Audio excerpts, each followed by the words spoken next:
Danful offers unparalleled, curated, and bespoke tours across Africa for travelers seeking genuine cultural experiences, enriched with magnificent sights, sounds, and flavors found on the continent. Each trip is reliably curated to ensure visitors are gifted with an immersive and authentic adventure. Whether you find yourself strolling along the charming white sand beaches of Sierra Leone, feasting on the mouth-watering delicious foods in Senegal, observing or partaking in various aspects of the Isheshi traditional system Ifa native to Yoruba land, Nigeria, with Danful, you will rediscover a fulfilling sense of kinship to the true heart of the motherland, her communities. Our core values focus on integrity, quality, safety, and sustainability.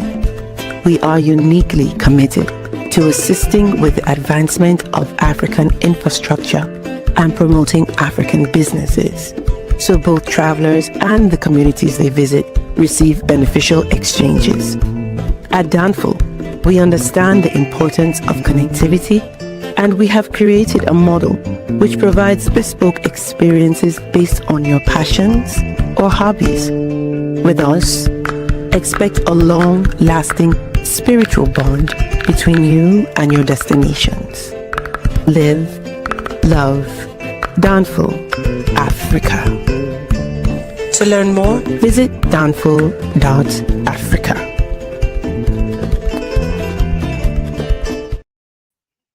Peace, family. We are live again. Thanis Amir, Search for Huru. Thank you so much for joining on this pre-July 4th holiday. Again, thank you so much for joining. Hit that like button. Make sure you share and make sure you subscribe. I would greatly appreciate it. Got a couple of announcements. We are rolling to Nigeria. August 2nd to the 11th. August 2nd to the 11th, we are rolling to Nigeria. If you're interested in joining us, please visit Danfo, that's DANFO.Africa. Again, please visit Danfo, that's DANFO.Africa to learn more. We will love to host you on one of our amazing excursions and experiences to Africa. So again, please visit Danfo, that's DANFO.Africa to learn more. We're also going to Zanzibar and Kenya in September, Ghana and Ivory Coast in November, as well as Sierra Leone in November, and then Benin Republic in January. So if you're interested in joining, please visit Danfo.Africa. We will love to host you on one of our experiences. Also, if you are watching this, please go to Amazon.com. All right. Go to Amazon.com and type in Dynast. Am I sharing the screen? Yes, I am sharing the screen. Type in Dynast Amir. All right. And I want you to buy one of my books. Okay. I want you to buy Omo in a Hellcat, not Omi, but Omo. Okay. I'll be Omo in a Hellcat. That's fine. That's actually fire. Somebody needs to run with that. Instead of Omi in a Hellcat, Omo in a in a Hellcat. That's what's up. Well, a Cabo to you. So yeah. So again, please visit Danfo, that's DANFO.Africa, and go to Amazon as well. Type in Dynast Amir and buy a book. And also make sure you visit Danfo.Africa and stream the documentary. Click on documentary on the top and stream the documentary. I would greatly appreciate it. Without further ado, tonight's topic: should Black folks in America celebrate July 4th? And I will say this. Let me say this. I say yes.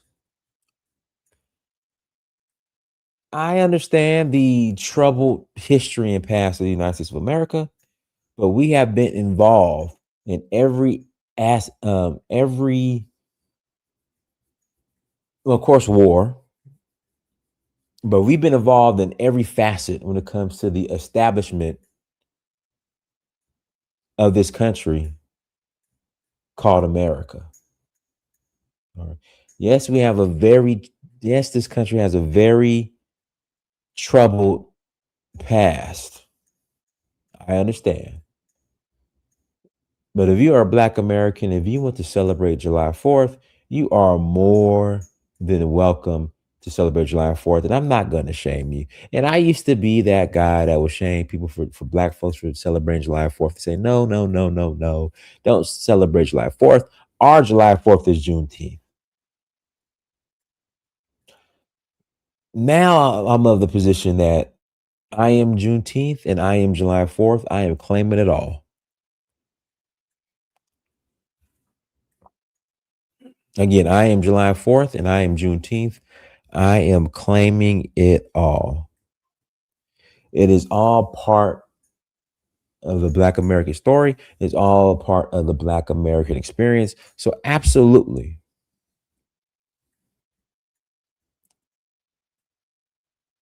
absolutely,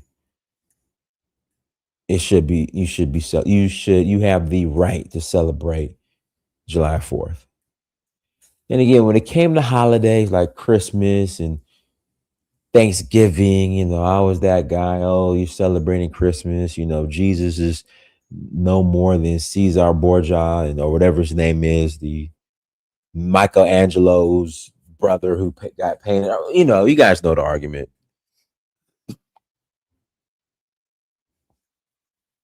That used to be me. I used to be that guy. Oh, why are you celebrating Thanksgiving? But I am not here to rain on anybody's parade. If you want to celebrate Christmas, celebrate Christmas. If you want to celebrate Thanksgiving, celebrate Thanksgiving. If you want to celebrate Easter, celebrate Easter. If you want to celebrate 4th of July, you are more than welcome to celebrate the 4th of July and Juneteenth. Because it is all a part of your story. Again, it is all a part of your story and of your makeup. So by all means, celebrate. And people have been sharing the Frederick Douglass, the Frederick Douglass letter or essay that he wrote on why he doesn't celebrate July 4th. And I see a lot of people in the Pan African community circulating this essay that Frederick Douglass wrote on why he doesn't celebrate July 4th. But also, Frederick Douglass did not support repatriation to Africa.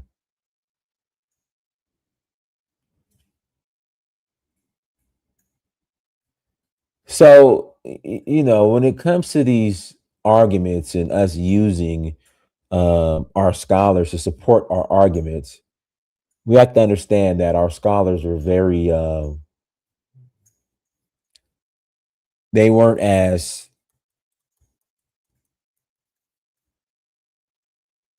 they had different opinions depending on the circumstances and context and the arguments. They had a variety and they were very diverse in opinions and how they thought.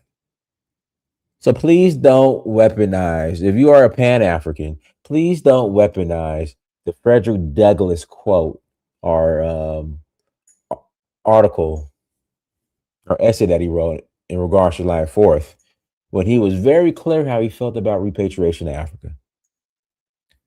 I know it supports your argument, but he also felt a certain way about repatriating to Africa. Guys, links in the chat room. Link is in the chat room. If you want to call in and add to the conversation, please call in and add to the conversation. Again, if you want to call in and add to the conversation, you are more than welcome to call in. Hit that like button. Make sure you share. Make sure you subscribe. Please buy the books. Please stream the documentary. I would greatly appreciate it. And if you are going to celebrate the 4th tomorrow, be safe. Be careful with the firecrackers. Eat some barbecue.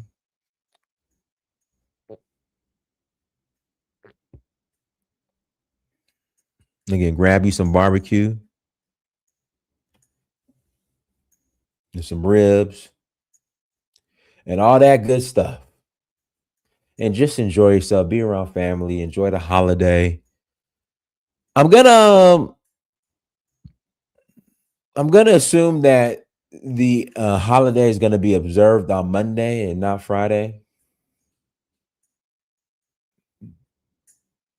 Again, I'm observing that the holiday is going to be on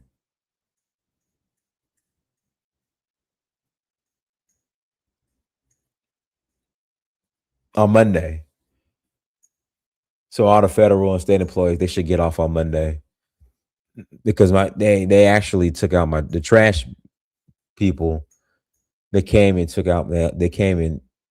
got my trash today.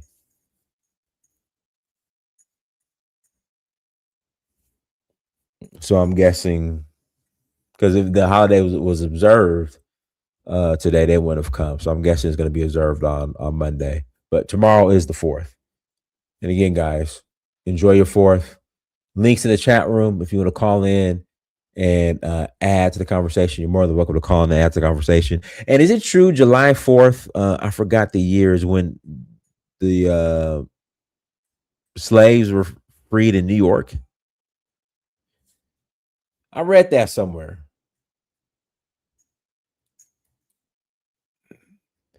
Yeah, I read that somewhere. Is that true?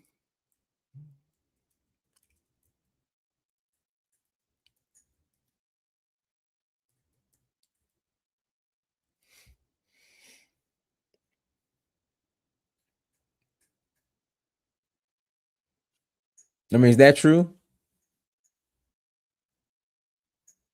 But here, this is the words of Frederick Douglass, read by James Earl Jones. His July 4th speech. Here we go.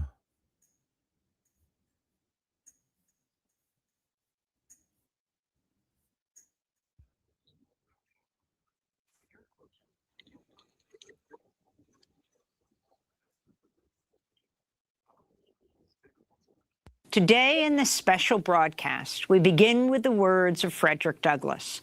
Born into slavery around 1818, Douglass became a key leader of the abolitionist movement. On July 5th, 1852, in Rochester, New York, Frederick Douglass gave one of his most famous speeches, "What to the Slave is Your 4th of July?" He was addressing the Rochester Ladies Anti-Slavery Society. This is James Earl Jones reading the historic address during a performance of Voices of a People's History of the United States. It was co-edited by Howard Zinn. The late, great historian introduced the address. Frederick Douglass, once a slave, became a brilliant and powerful leader of the anti-slavery movement. In 1852, he was asked to speak in celebration of the 4th of July. Fellow citizens, pardon me and allow me to ask, why am I called upon to speak here today? What have I, or those I represent, to do with your national independence? Are the great principles of political freedom and of natural justice embodied in that Declaration of Independence extended to us? And am I therefore called upon to bring our humble offering to the national altar and to confess the benefits and express devout gratitude for the blessings resulting from your independence to us? I am not included within the pale of this glorious anniversary. Your high independence only reveals the immeasurable distance between us. The blessings in which you this day rejoice are not enjoyed in common. The rich inheritance of justice, liberty. You may rejoice, I must mourn. To drag a man in fetters into the grand illuminated temple of liberty and call upon him to join you in joyous anthems were inhuman mockery and sacrilegious irony. Do you mean, citizens, to mock me by asking me to speak today? What to the American slave is your 4th of July? I answer, a day that reveals to him more than all other days of the year the gross injustice and cruelty to which he is a constant victim. To him, your celebration is a sham. Your boasted liberty, an unholy license. Your national greatness, swelling vanity. Your sounds of rejoicing are empty and heartless. Your denunciation of tyrants, brass-fronted impudence. Your shouts of liberty and equality, hollow mockery. Your prayers and hymns, your sermons and thanksgivings, with all your religious parade and solemnity, are to him mere bombast, fraud, deception, impiety, and hypocrisy, a thin veil to cover up crimes that would disgrace a nation of savages. There's not a nation of the earth guilty of practices more shocking and bloody than are the people of these United States at this very hour. At a time like this, scorching irony, not convincing argument, is needed. Oh, had I the ability and could reach the nation's ear, I would today pour forth a stream, a fiery stream of biting ridicule, blasting reproach, withering sarcasm, and stern rebuke. For it is not light that is needed, but fire. It is not the gentle shower, but thunder. We need the storm, the whirlwind, the earthquake. The feeling of the nation must be quickened. The conscience of the nation must be roused. The propriety of the nation must be startled. The hypocrisy of the nation must be exposed, and the crimes against God and man must be proclaimed and denounced. James Earl Jones reading the words of Frederick Douglass.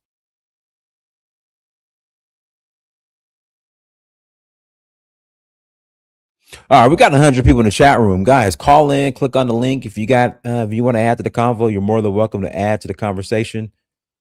Please hit that like button as well. If you disagree with celebrating the 4th, you're more than welcome to call in and share the reasons why. If you agree, you're more than welcome to call in and share your reasons why. But link is in the chat room. Should Black Americans celebrate July 4th or only Juneteenth? I say both. I'm claiming both, because we have been involved in every facet of the founding and establishment of this country. So I say both. That's just me personally. But link is in the chat room. How you guys feeling? Have some of y'all started eating already when it comes to July 4th? Have y'all starting barbecuing already? Remembering Crispus Attucks and those that fought for their freedom is an idea.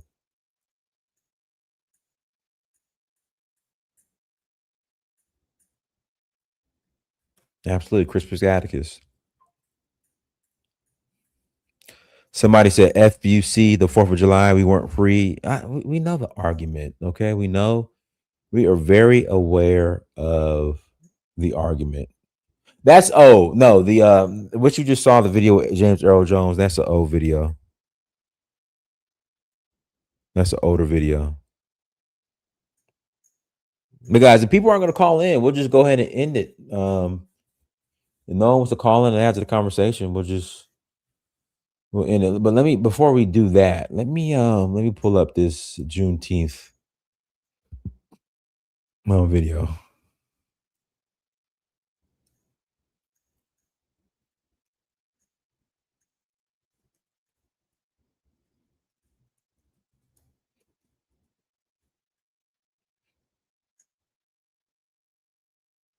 Here we go.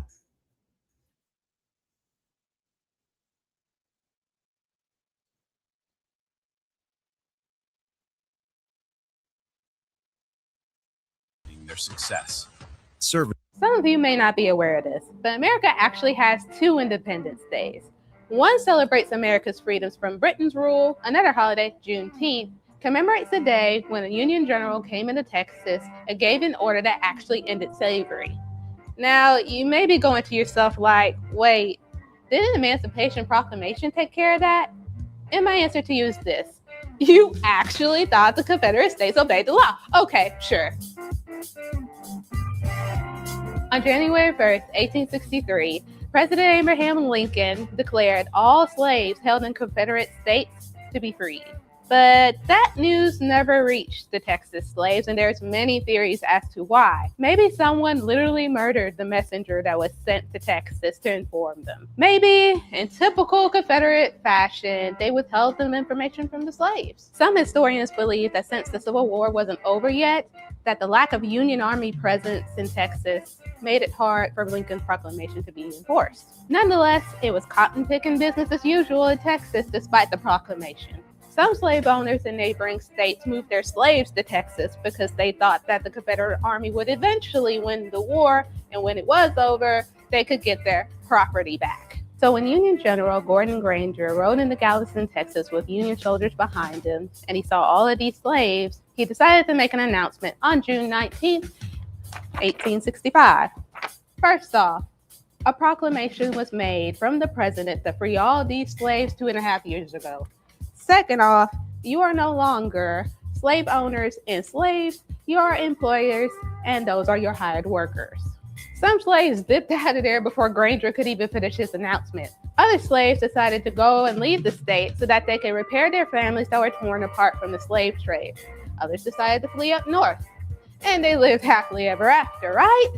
No, of course not. By law, they were free men and women. But in reality, they were enslaved by oppression and violence. Black bodies still hung from the branches. Some were even shot for their freedom. But freed men and women wanted to celebrate that they were just that, freed. They created a holiday that was originally called June the 19th, but then it was kind of squeezed together and now it's Juneteenth. When they wanted to celebrate the first annual Juneteenth, segregation laws forbade them from using public spaces. Okay, that's fine. We'll celebrate near rivers and lakes. They dressed in the fanciest clothes so they can combat laws that required them to wear raggedy clothing. They ate barbecues, sung spirituals, preached religious sermons. Strawberry soda was the drink of choice, and they also ate a lot of red fruits and desserts like strawberry pie and red velvet cake to commemorate the blood that was spilt during slavery. These rituals still occur in today's Juneteenth celebrations, whether it be parades, cookouts, or 5-day festivals. And since whites didn't want to share their own spaces with blacks, the blacks decided that they would raise their own funds for their own celebration sites, such as Emancipation Park in Houston, Texas. So as the former Texas slaves decided to migrate across the country, so did the importance of Juneteenth, which is also known as Emancipation Day or Freedom Day. In 1980, Texas was the first state to declare Juneteenth a state holiday when state offices are not closed but partially staffed. So far, 45 states have recognized the historical significance of Juneteenth. Guess what? Alabama wasn't last this time. Alabama was the 40th state to do so, but it didn't get the same paid state holiday status as Confederate Memorial Day or Robert E. Lee Day. There's also a national campaign to make Juneteenth a federal holiday. Whitewash textbooks didn't, and still don't, mention Juneteenth. Because of that, a lot of people are still finding out about Juneteenth. So whether you found out about Juneteenth decades ago, a few weeks ago, or even just now, don't worry. There'll be plenty of cookouts, parades, and festivals to celebrate the resiliency of the Black community. I'm Star Dunnigan with Reckon. If you like what we're All right, y'all. We'll go ahead and close out. Everyone, thanks so much for joining. Like, share, subscribe to Next Time Family Dynasty Mirror Search for Haru. Peace.